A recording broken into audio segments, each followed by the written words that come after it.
осы сұрақтан бастайын деп отырмын. Иә? Мынау біздерге тәуелсіз мемлекеттің аяғынан тік тұрып әлемдік аренаға танылуына елбасымыздың берген айрықша еңбегі бар. Ол даусыз. Сондықтан осы тұрғыда әлемдік аренада елбасының алтын орнына қандай баға берерсіз? Қайырлы таң. Мен елбасымыз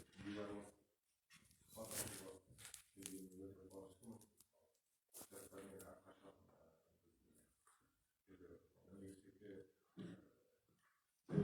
дәріс бергеннен кейін әрқашан кездесіп тұрамыз. Пікірлерімізді жалпы алғанда дегенде пікірлерді білеміз. Сұрақ қойыңыз, халықаралық аренада деп айтамыз. Әрине өте жоғары.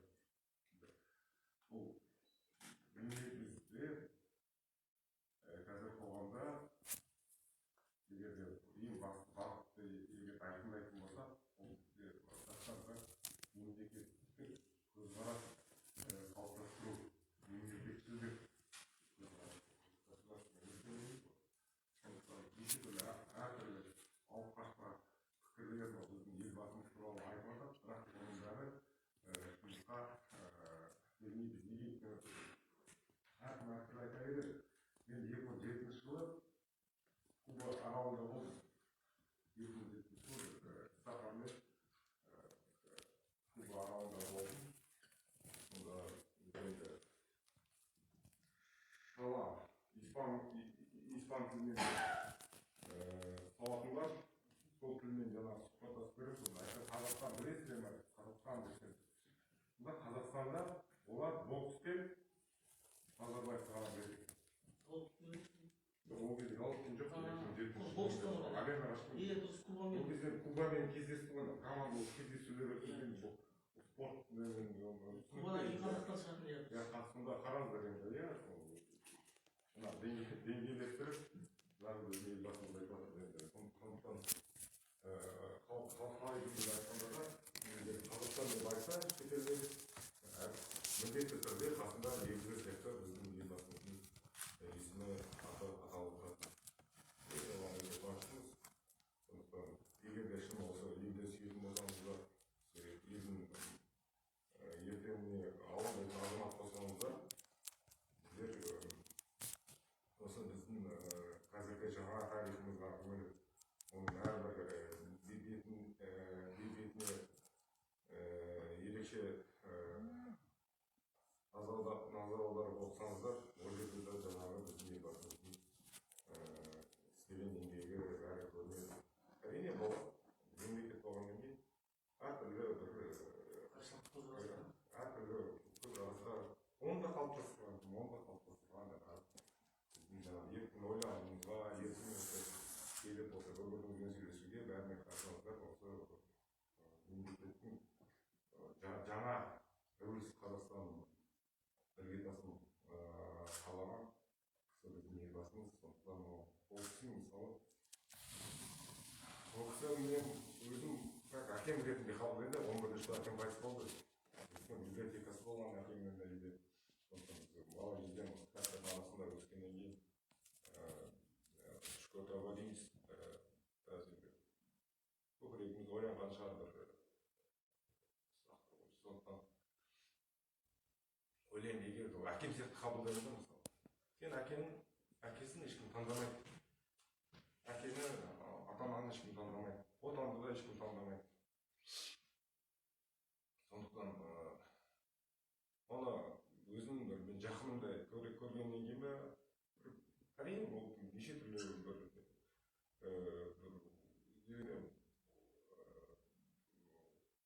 биографиясындағы біраз қарап шықсаңыздар, өте қарапайым семьясынан шыққан. Сондықтан дәріптеп құндылықтарда біздің қазір осы қоғамға керек нәрселер айтады. Адамның өткен өміріне зейін салған дұрыс деп ойлаймын. Оқысаңыздар, жаңағы Бесправов, Безлеев, алғаш осы жастарға арналған қаншама бағдарламалар жасап жатыр. Иә, болашақ бағдарламасын ашты. Қазақтарды шетелде өте жақсы таниды. Ол шетелге жаңағы егер Петр Первый кезінде айтыпты ғой. Петр Первый прорубил окно в Европу дейді. Бізге әлемге жаңағы осы жол сілтеген осы біздің қазіргі елбасымыз. Сондықтан бұл күн де біздің бір мемлекеттік мерекелерге айналғаны өте қуаныштымын. Рахмет.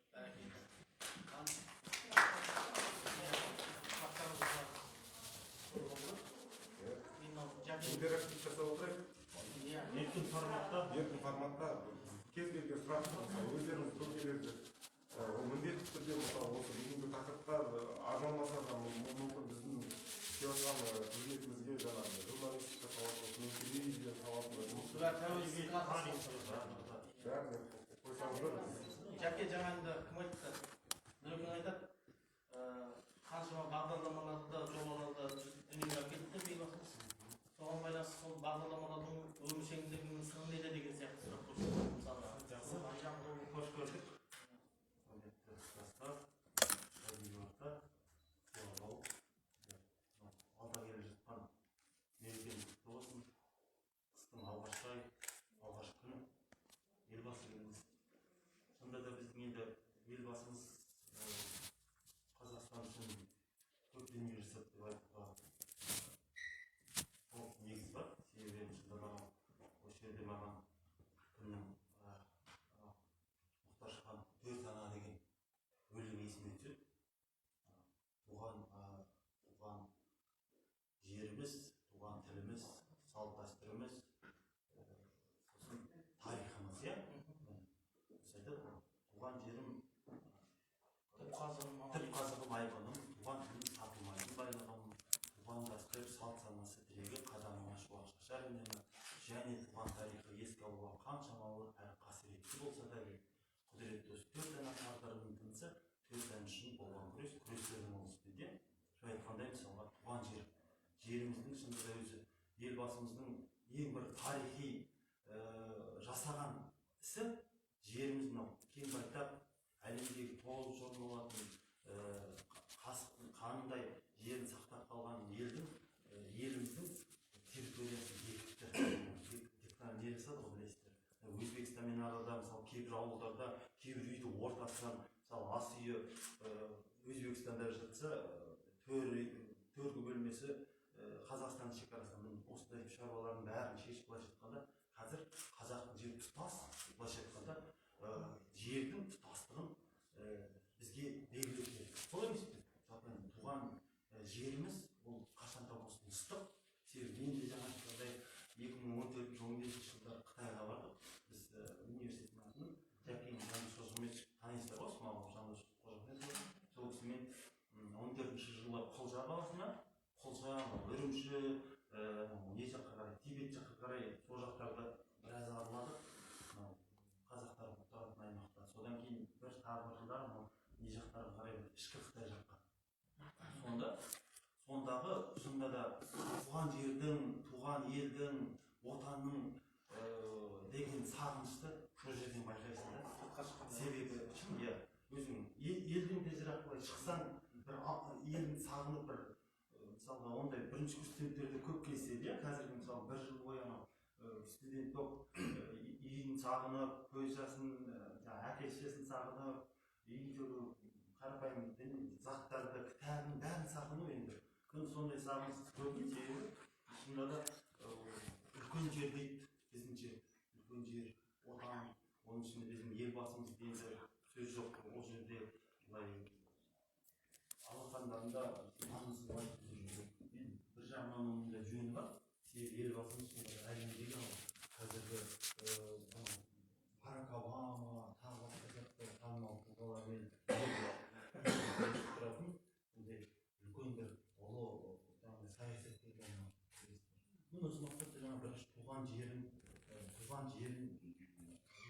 негізін бекіту, ол да тарихи оқиға. Екінші туған тілі мемлекетте, мысалы кеше мен интернеттен оқып отырмын, мысалы дамыған деген әлемдегі Сингапур елін білесіздер ғой. мысалы алып жүрміз біз білім ел басқа экономикада. Сонда Сингапурда 4 мемлекеттік тіл бар екен. Қытай тілі, тағы бір тілдер әйтеуір 4 тіл. Біздікінде ішінде қазақ тілі құдайға шүкір тіл емес мемлекеттік тіл. Енді сөз жоқ қой. Мысалға біз Қазақстан көпұлтты мемлекет болғандықтан, былайша айтқанда әртүрлі ұлттың ұлыстар жиналғандықтан бізде енді ресми тіл ретінде орыс тілі үйренеді. Енді ол уақыттың өлшеміне қарай кейін өзі жөнделеді. Мысалға өзінің уақытын табады деп те айтуға толық негіз бар. Сол себепті тіліміздің негізі 89 жылдарда алғашқы осы мемлекеттік тіл жайлы сөз бола бастағанда алғашқы қолдаушылардың бірі осы елбасымызды қазіргі таңда да мысалы қазақтың мәдени бағдарламасы 2004 жылдардағы, одан кейін мынау болашаққа бағдар рухани жаңғыру аясында өте көп тілге де байланысты дүниелі негізгі жобалар қолға алынып жатыр. Одан кейін салт дәстүріміз тірегіміз шынында, салт дәстүріміз қазіргі шынында да сол жаңағы рухани жаңғыруда да бар. Атқан өнері. Немесе анау 80-90 жылдары естеріңізде ме? Алғаш рет Наурызды тойлай бастадық қайтадан. Соның негізінде осы мемлекеттік саясаттың әсері деп ойлаймын. Сол жылдар өзі 88-90 жылдар өзі саяси аренаға келді елбасымыз. Оның да ықпалы бар деп ойлаймын. Мен осындай дәстүріміз. Сосын тарихымыз. Шынында да тарихымыздағы да ақтаңдақтар өте көп. Соның бар болмысы осы елбасымыздың анау недегі рухани жаңғырудағы 6 бағытты көрсетеді ғой, 6 жол, негіз, перспектива. Соның ішіндегі мысалы ең бірінші бәсекеге қабілеттілік. Осы жолда жаңағы еліміз бәсекеге қабілетті болсын, міндетті түрде тарихымыздан да үлгі аламыз. Біз өткенімізге қарап, болашағын қазір күнімізде болашаққа жол бастаймыз. Сол емес. Мен осы мақсатта жаңағы еліміздің тарихына да байланысты көптеген жаңашылдықтар, мысалға анау еліміздің өзі елбасымыздың сөзі бар. Бәсекеге қабілетті мемлекет болу үшін біз сауаты жоғары елге айналуымыз керек екен, елге айналуымыз керек. Солай емес пе?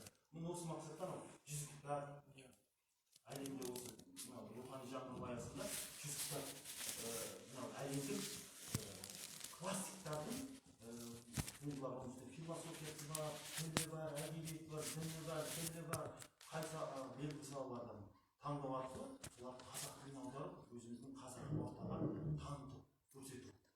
Мысалы 100 есім, 100 жоба, мысалға жаңағы бабалар сөзі, 100 кітап керемет біздің өзіміздің төл мұрауларымызды қайтадан жаңғырту. Қазір мынау туған жерге ту деген бағдарлама. Ол да керемет. Әр аймақ өзінің жаңағы туған жеріндегі жаңағы адамдармен, мысалы тұлғалармен, шешімдермен, батырлармен, ақындармен танымал. Солай емес пе? Осыны дәріптеу әрбір адамның әрбір жүрегіндегі парыз деп ойлаймын.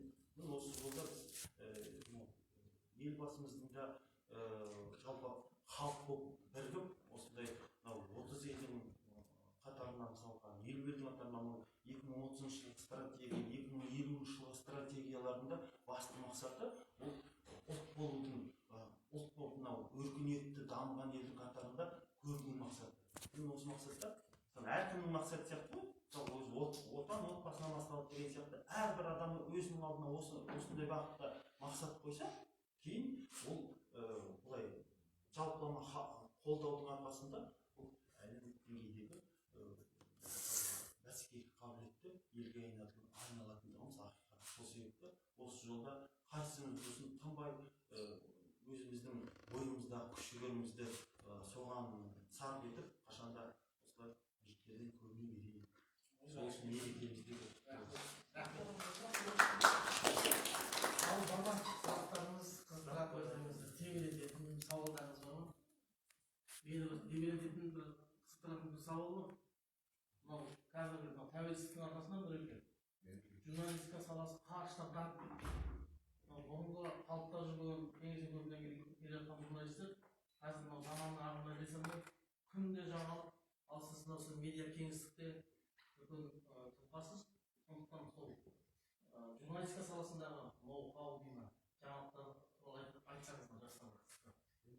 Жастар бізге артық біледі. Біздер әрине маман ретінде айтсақ,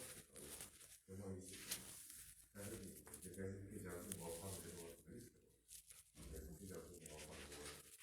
Бірақ енді баян десем аса танытпайды адамдар. Көбіне сайтта допустим, он интернетте допустим,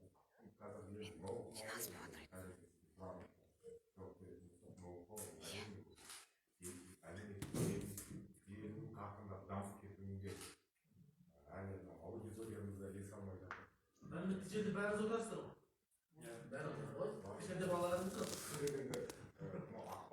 ақпарат деген енді ол біздердің рухани азықтарымыз.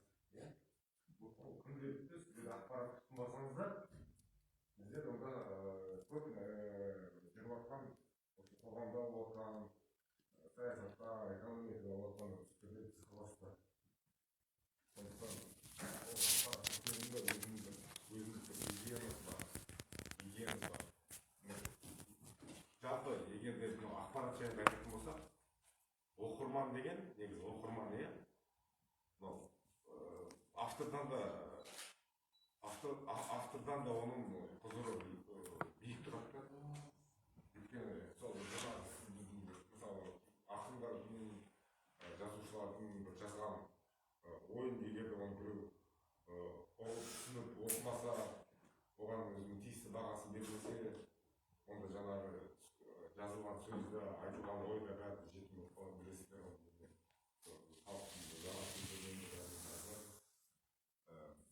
Ал егер де жаңағындай неге еш айтып жатырмыз иә бұның бәрін жаңағы ақпараттың гигиенасынан жаңағындай сөздің жетім болып қалатынына газеттің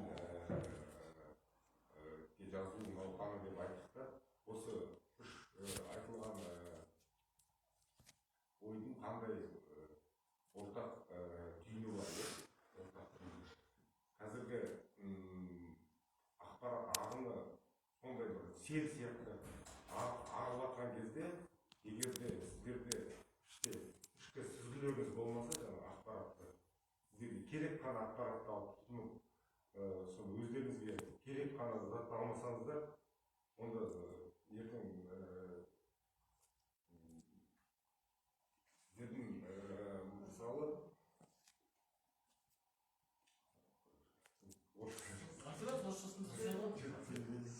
Елдің шетінен шығып қаласыңдар деген сөз. Керекті затты өзің алып алмасаң, керексіз ғана фильтрден сүзгі болып қазіргі заман ноу-хау сол. Әр адамның басында бүкіл подряд ала бермейді ғой ана информация. Қараңыздаршы енді, газеттен интернеттен тұтынған ақпараттың қандай айырмашылығы бар? Интернетте ана адамдар ести сақтау қабілеті құлақпен, көзбен, және де жаңағы естіп арқылы, көру арқылы, ал газетте мысалы нақты ақпаратқа сенесіз өйткені ол жерде бәрі сенімді дереккөз. ана фейк көп қой Чувство вкуса деген бар. ал интернетте фейк ақпараттар Таңертеңнен кешке дейін мынау енді дұрыс емес шығар әрине ондай, бірақ бұл мысал ретінде келтіре ме? Ресейдің бір арнасы алматы пойызға қарап отырыңыздаршы, қандай үгіт насихат жүріп жатыр иә? Жаңағы ұру, соғу, зорлық, пропаганда, насилие. От этого теряется вкус, внутренний вкус у людей. Ну вообще вот по большой сути мы потеряли свою аудиторию. Вот СМИ потеряли свою аудиторию. Вот уступили дорогу социальным сетям, но это временное явление. Ребят, запомните, это временное явление. Это вот қазіргі сендердің осы жас мөлшерлеріне сай өздерінің бір ішкі жаңағы ұғымдарыңыз бар, өздеріңіздің бір алға мақсаттарыңыз бар. Соған біреу тез жеткісі келеді. TikTok дегенді қарасаңыздар 13 жастан бастап платформа. TikTok кім қолданып айтыңыздаршы осы жерде. TikTok қолданатындарыңыз бар ма? TikTok аккаунт ашқандар бар ма?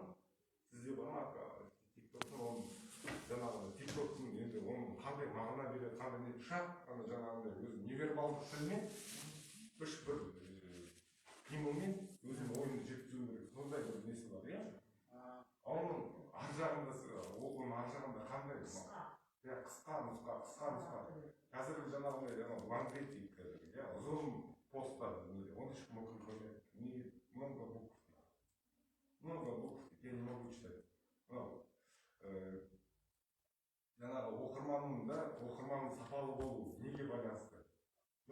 Біз мысалы бала кезде мен ең бірінші алғашқы оқыған кітабым, бір әліппе болды. Тыртылып бір жерден тауып алдым мен. Үйге алып келдім бір жаңағы әліппе. Мен қазақ тілін бірақ білмеймін не екенін, біз орыс мектебінде жүрдік.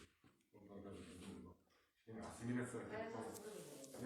Менде мысалы ассимиляцияға ұшыраған мен. Тілдік ассимиляцияға ұшыраған адам. Сол кездегі совет заманының құрбанының. Сіздерді қараңыздаршы қазір. Рахат. Бәрін қазақ тілде өздерінің ойларыңызды еркін айтып жеткізе аласыздар. Біз ондай болған жоқ қой. Ертең сен орыс тілін білмесең, мен шешемнің жолында сол кездегі жаңағыдай ойы, анады, ертең бұл орыс тілін білмесе әскерге барғанда таяқ жейді. Әскерге сонда баласына жам ашып, сонда жарайды балағасы жам ашып, мен сонда қазір айтқанда, үлкен кісі ол 90 жылдық шешем, 87-де. Сол кісіге мен айтам, сіз қараңызшы, бір балаңызға жаныңызды ашып, жаңағы, сіз цел ұлтқа қиянат жасадыңыз. Мен қазір мүмкін қазақ тілінде жазсам, әрине деп айтып болмайды ғой, история не терпит, сондықтан мен орыс тілінде ойын жеткізе аламын да, қазақ тіліне келгенде мысалы сіздермен сөйлесіп отырмын. Сөйлемімді орысша құрап аламын.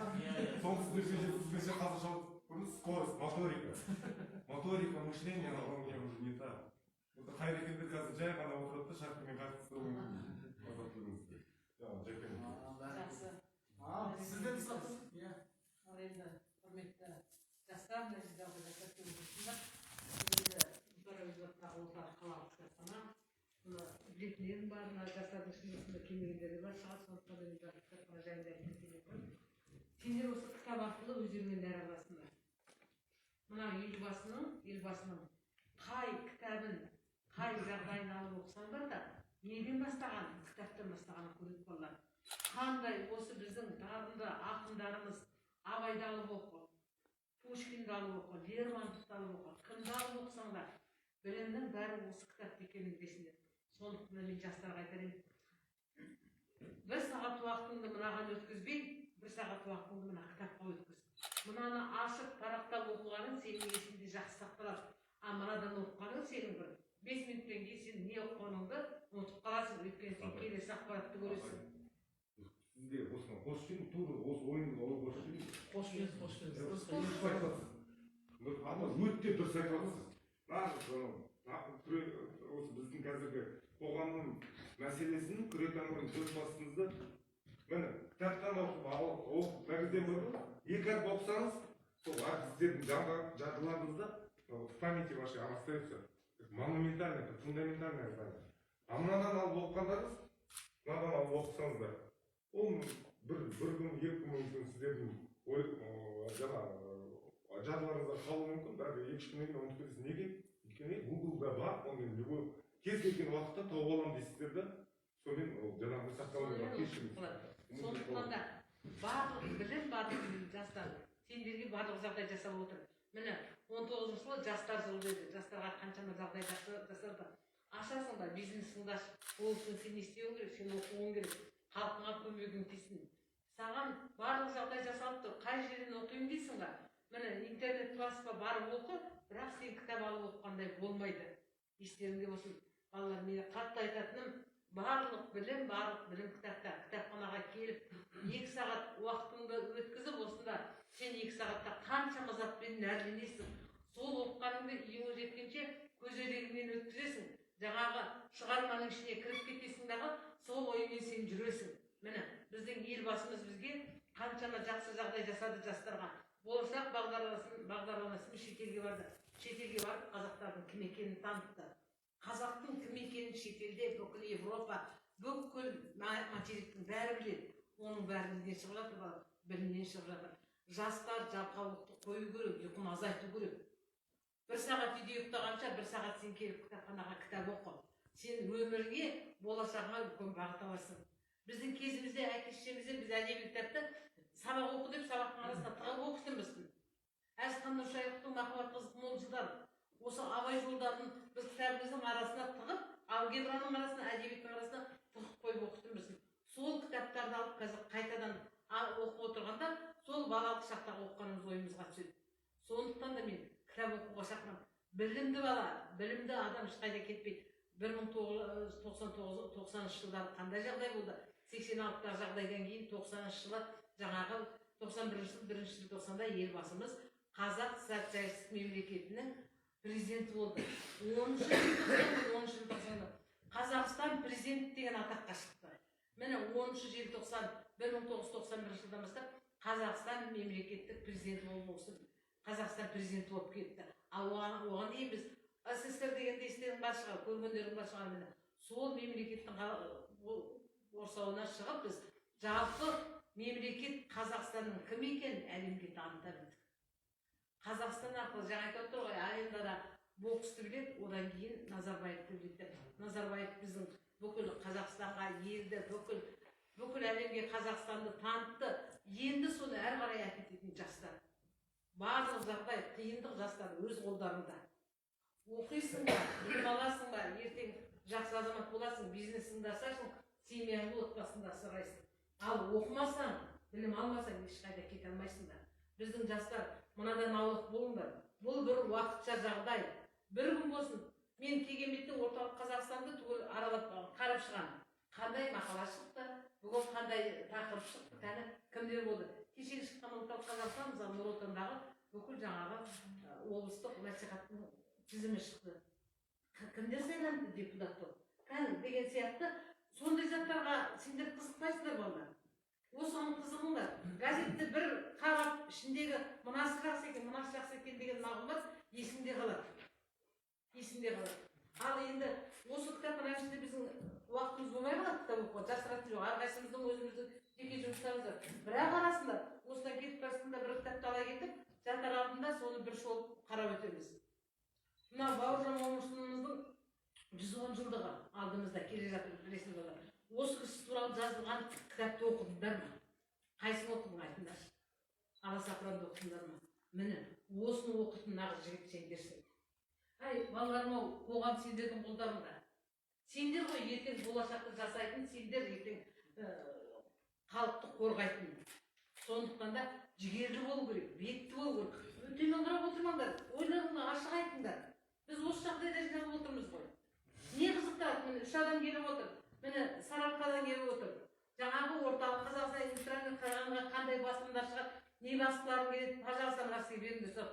Орталық жастардан Қайрат келіп отыр.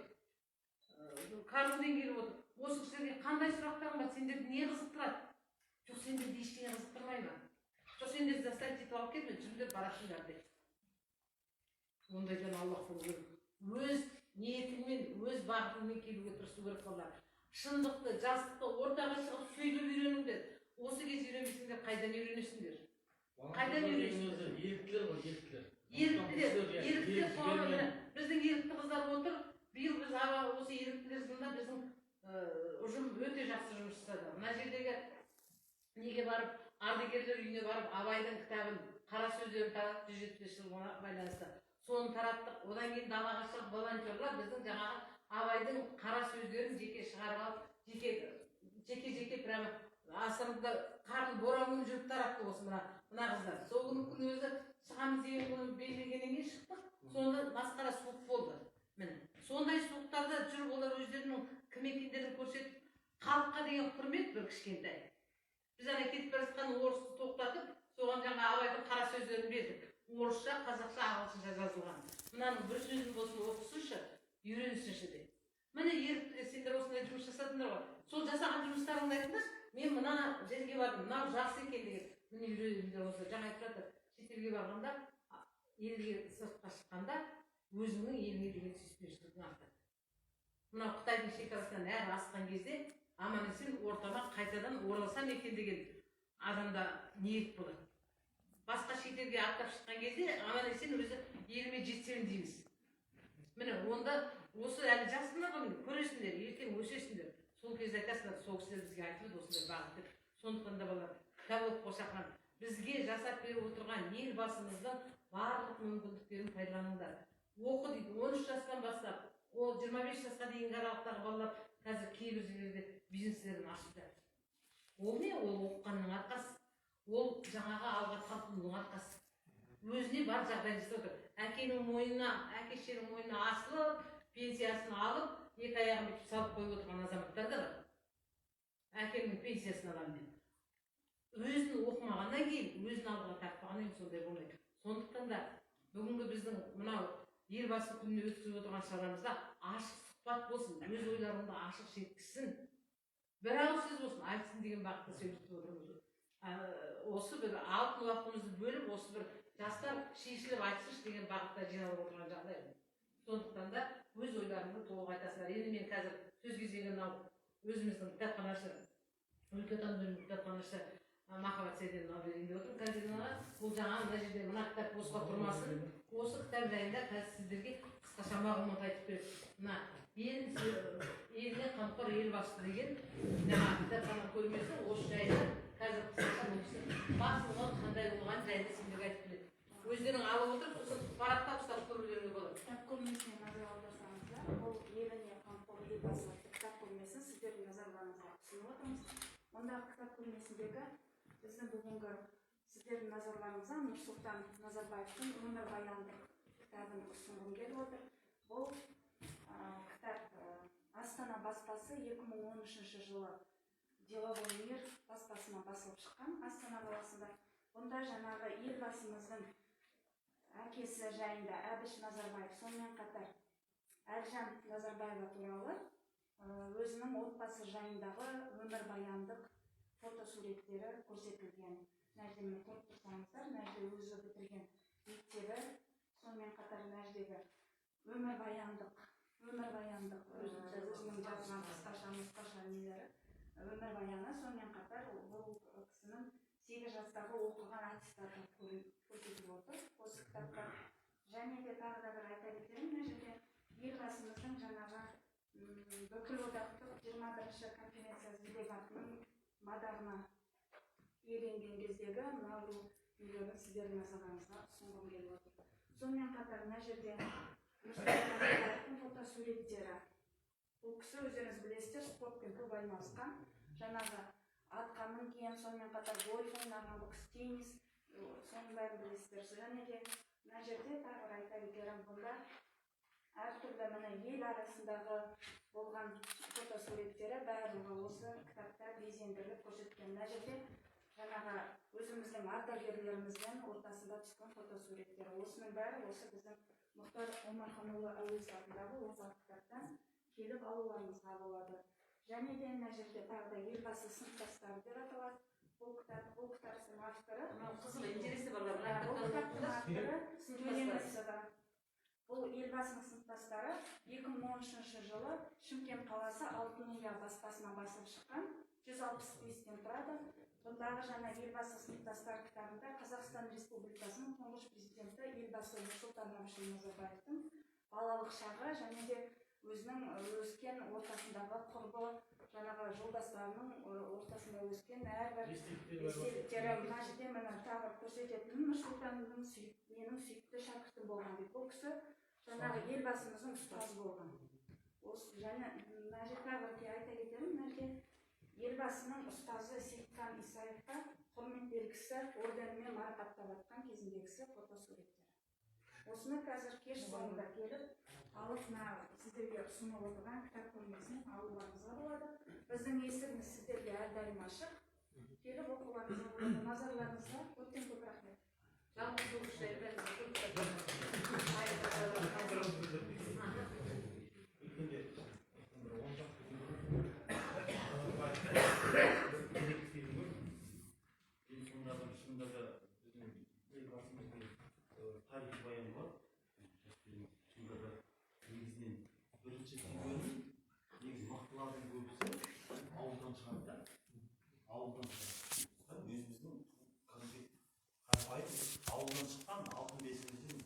қаншама мен былай қарап отырсаңыз өздеріңізде былай ойлап қарап көптеген спортсмендеріміз болсын немесе күрес саласында кез келген салада білім ғылымда болсын мысалы көбісі ауылдан шыққан байқасаңыздар. Мен осындайды байқадым да, бірінші не шынында тірегіміз осы ауыл екендігін.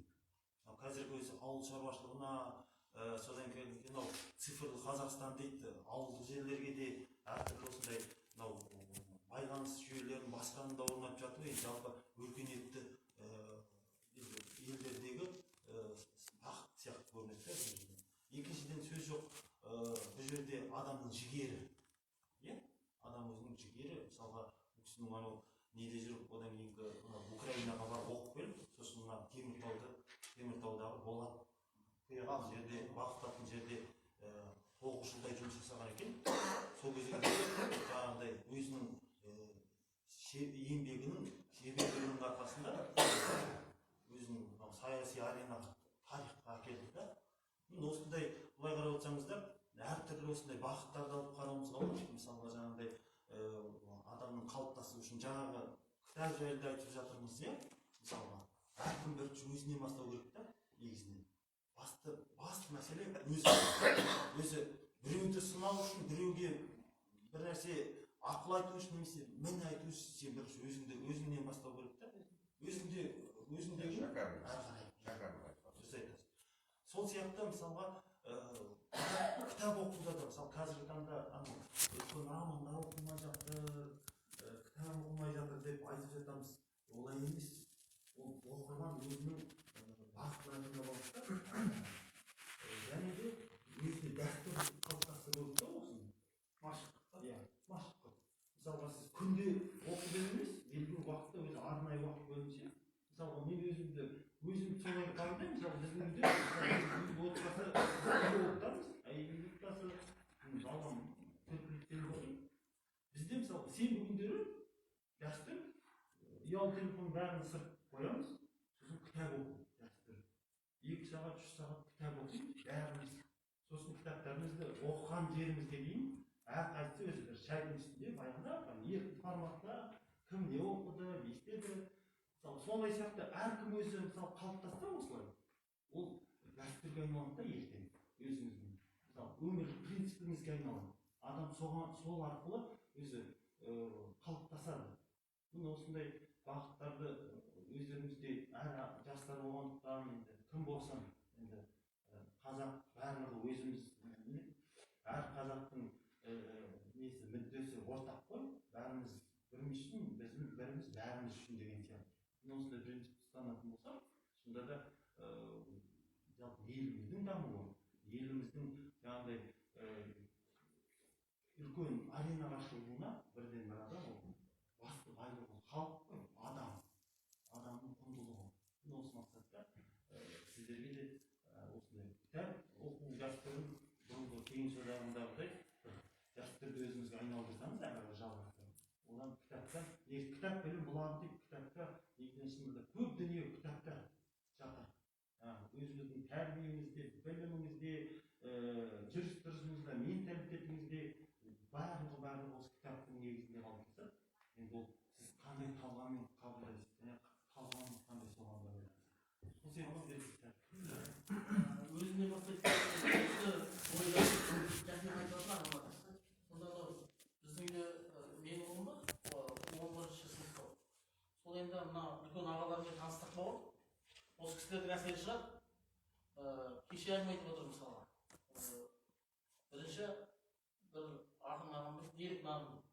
Жолығып екеуміз Тәттімбет атындағы академия оркестрінің концертіне билет алдық дейді.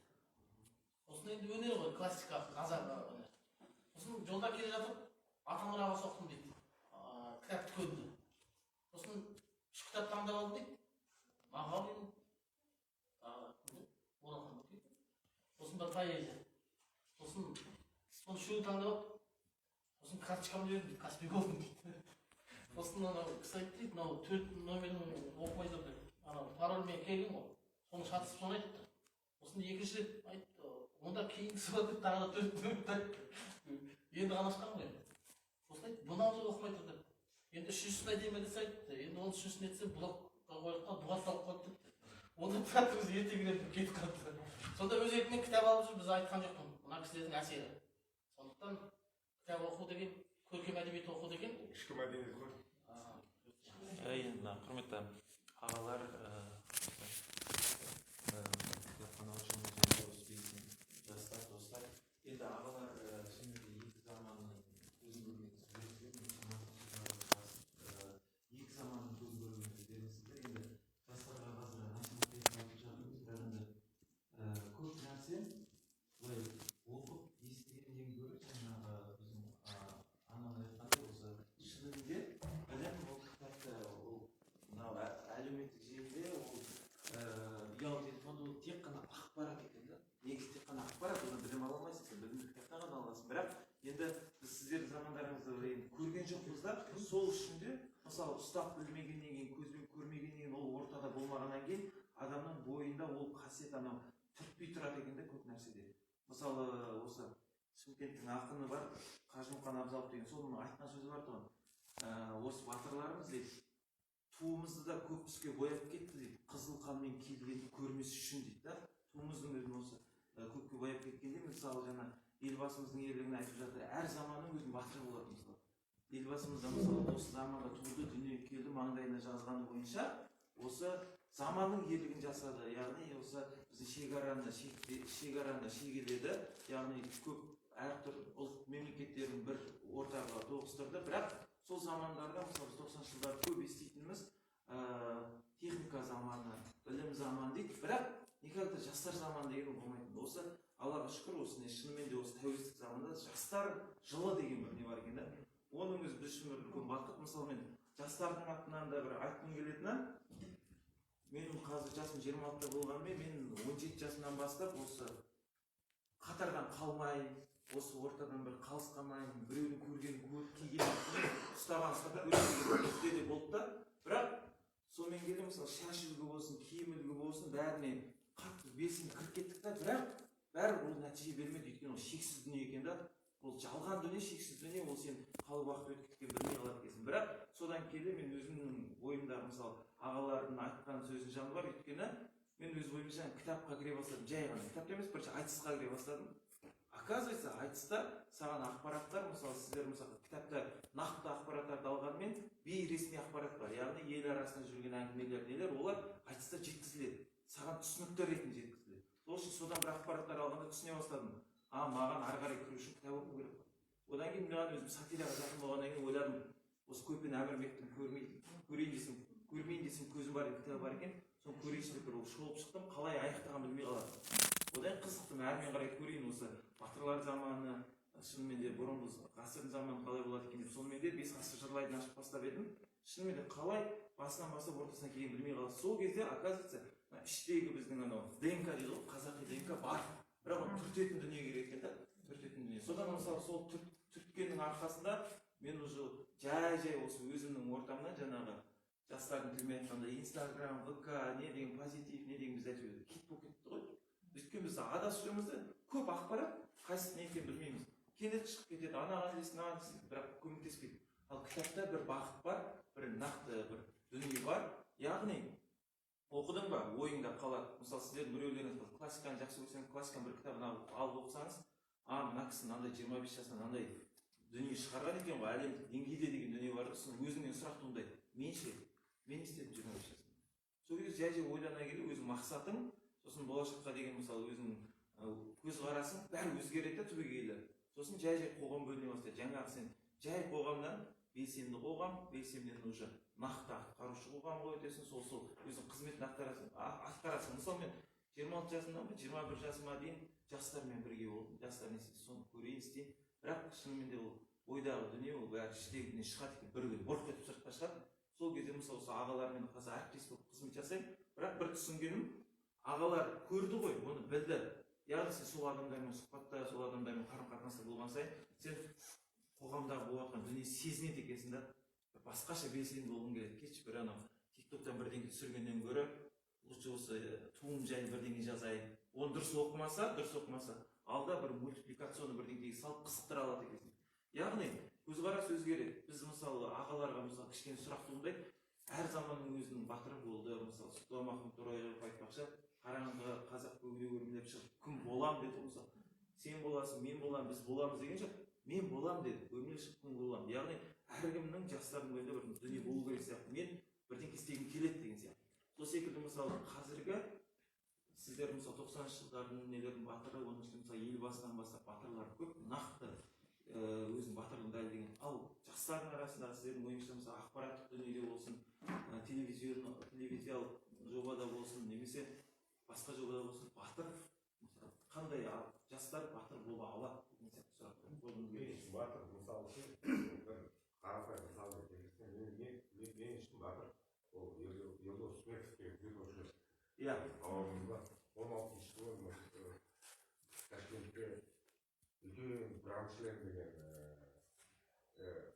турнир болды. Бүкіл әлемнің мықты деген дзюдошылар келіп финалға сол жергілікті Өзбекстанның палуанымен шығады, Елеубек Орозбаев деп. Содан жаңағы әрине енді жаңағы төрешілердің бәрін бүйрегі бұрып, жаңағы жасаған приемдарын санамайды, анасын етпейді, анасын баға бермейді. Кедергі жасаған ғой, соны жаңағы 21 секунд қалғанда бәрін қалды да. Таза жеңістен ешкім жаңағы ешқандай дауыс алмайтындай қылып, өзінің жеңісіне қол жеткізіп, сіздің туыңызды сол жерде биікке шығарып, желбіреткен сол. Мен үшін сондай қарапайым мысалдармен қарауға болады. Оның ар жағында не үшін намысқа тырысты. Сосын әрбір қазақ тілінде сөйлеймін деген ниеті бар адам, ол мен үшін батырды. Әрбір адам, әрбір азамат, мен қазақ тілінде сөйлесем, ол батыр. Мен мысалы орыс тілінде еркін сөйлей аламын. Орыстардан бәрден артық сөйлемесем, кем сөйлемеймін. Бірақ осы 11-ші жылдан бастап мен практикалық журналистиканы қойып қазір менеджмент жағына қарай кетіп жатырмын ғой. Сөзіңіз берейін. Өскемен облысынан нәтиженің директоры, өзінің пайдаланып жүрген нәтиже фирмасы ғой, сол кісі Ерлан Әшімұлы. Сонда 90 жылға дейін мен бір ауыз қазақша білмегенмін. Бір ауыз қазақша білмеген, 90 жылдан бастап мен неге қазақ емеспін деп, сонда 95-ші жылы мен абай жолын оқып шықтым түгелдей. Бірінші рет қазақша оқып шықтым дейді. Міне. Сонда өзінің қамшылағаны болып отыр. Айтыңыз екен. Негізі бәрі көрінді, баласы пікіріміз жеткізіңіз. Сіз де осы жоқтыңыз ба?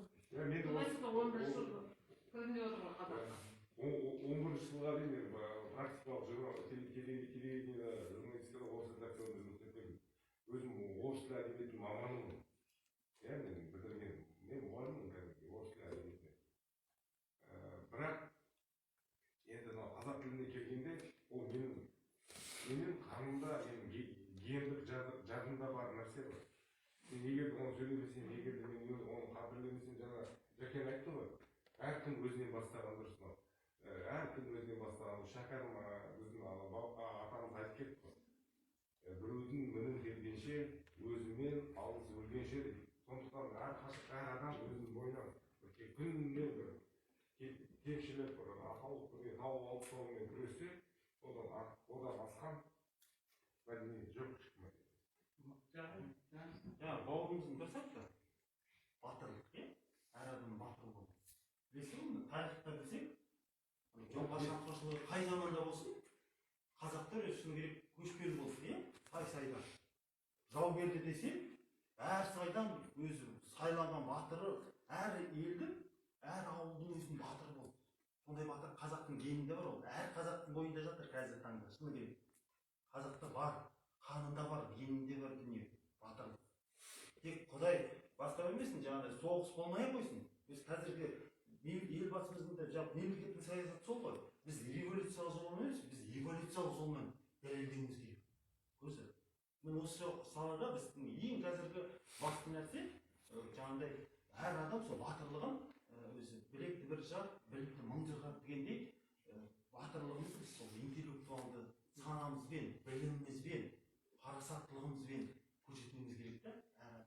Сонда біздің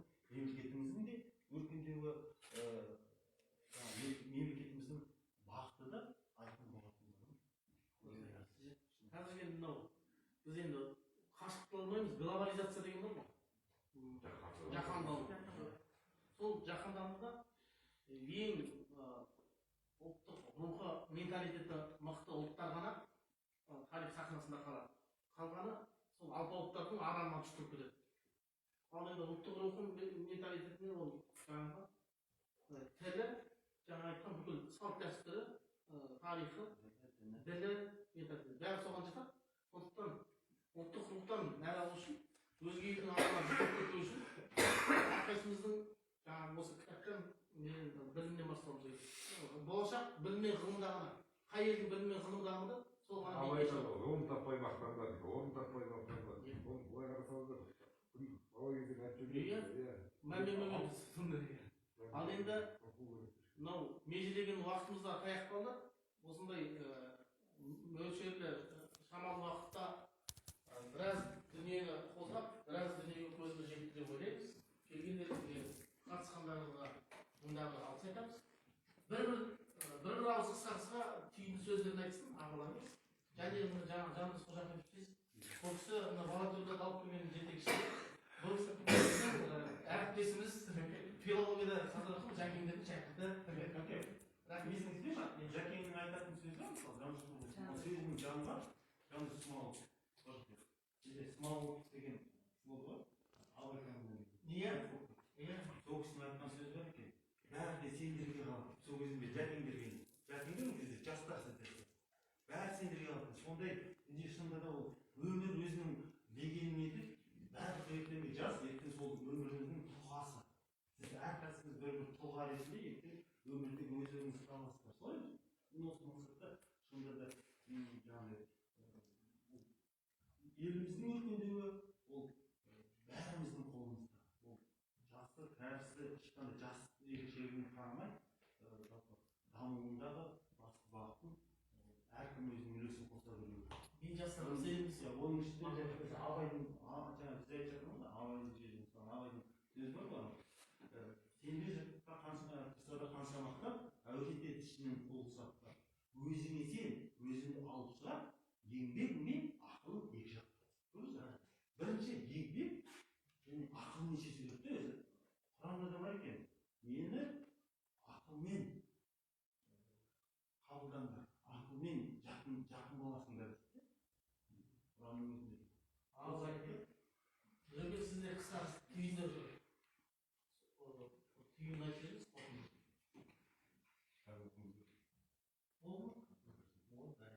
жақсы, енді біздің кітапханаға келіп тұрыңыздар, қандай кездесу болсын, есіңіз қашында ашық, сіздерге көп рахмет. Бұл енді қанша айтқанмен біздің елбасымыздың жастарға деген үлкен беріп отырған бағыты, үлкен сендеріміздің жол жүктеді деп ойлаймыз. Келесі мерекеміз құтты болсын, алдар жағында тәуелсіздігіміз бар. Ал тәуелсіздігіміздің құтты жерінде берсін деген келеді. Енді ескерткіш болсын, бір суретке түсейік. Отамыз болды, сұрайын. Разрешите,